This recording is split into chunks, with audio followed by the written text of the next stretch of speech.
അസ്സലാമു അലൈക്കും വറഹ്മത്തുള്ളാഹി വബറകാതുഹു. അൽഹംദുലില്ലാഹ്. നമ്മളെല്ലാവരും ഖുർആൻ പാരായണം ചെയ്യുന്നവരല്ലേ അല്ലേ?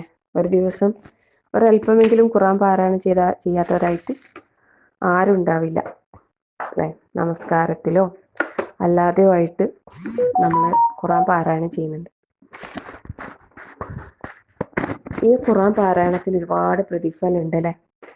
ഖുർആനിലെ ഒരു ഹർഫിന്, ഒരക്ഷരത്തിന് പോലും 10 പ്രതിഫലം ഉണ്ടെന്ന് പറഞ്ഞത്.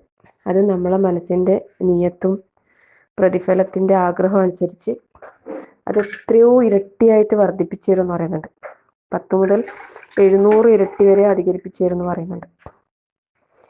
എന്നാൽ നമ്മൾ ഖുർആൻ പാരായണത്തിൽ ഏറ്റവും പ്രതിഫലാർഹമായ സമയം എന്ന് പറയുന്നത് ഏതാണെന്നറിയോ? അല്ലെങ്കിൽ എപ്പോൾ ഖുർആൻ പാരായണം ചെയ്യുന്നതാണ് ഏറ്റവും പ്രതിഫലം ഉള്ളത് എന്നറിയോ?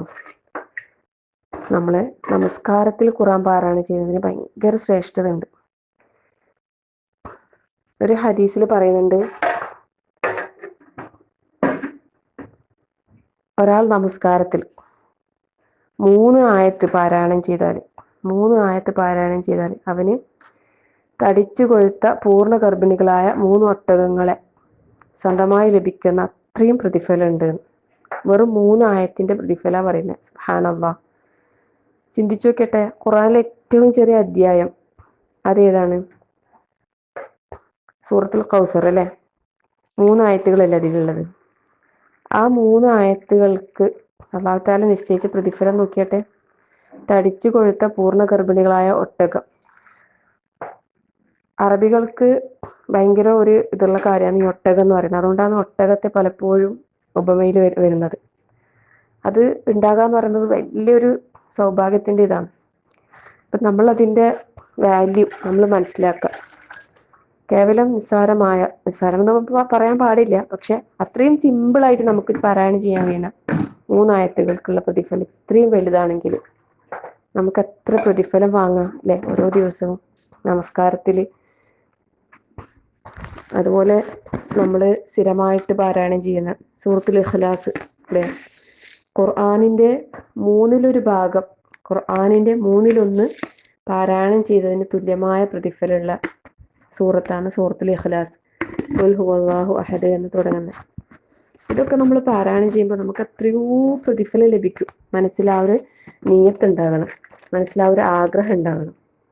അല്ലാഹുവേ അല്ലേ, നമുക്ക് ഈ രൂപത്തിൽ ഓരോ ആയത്ത് പാരായണം ചെയ്യുമ്പോഴും മനസ്സിൽ നല്ല നിയത്തോടു കൂടി ഇത്രയും പ്രതിഫലം കിട്ടണം എന്നുള്ള ആഗ്രഹത്തോടു കൂടി പാരായണം ചെയ്യാനുള്ള തൗഫീഖ് അല്ലാഹു നൽകി അനുഗ്രഹിക്കട്ടെ.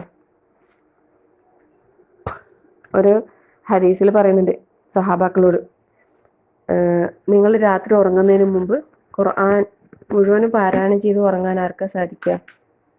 ആർക്കാ കഴിയാ നബിയെ? സഹാബാക്കൾ ചോദിക്കുന്നുണ്ടല്ലേ.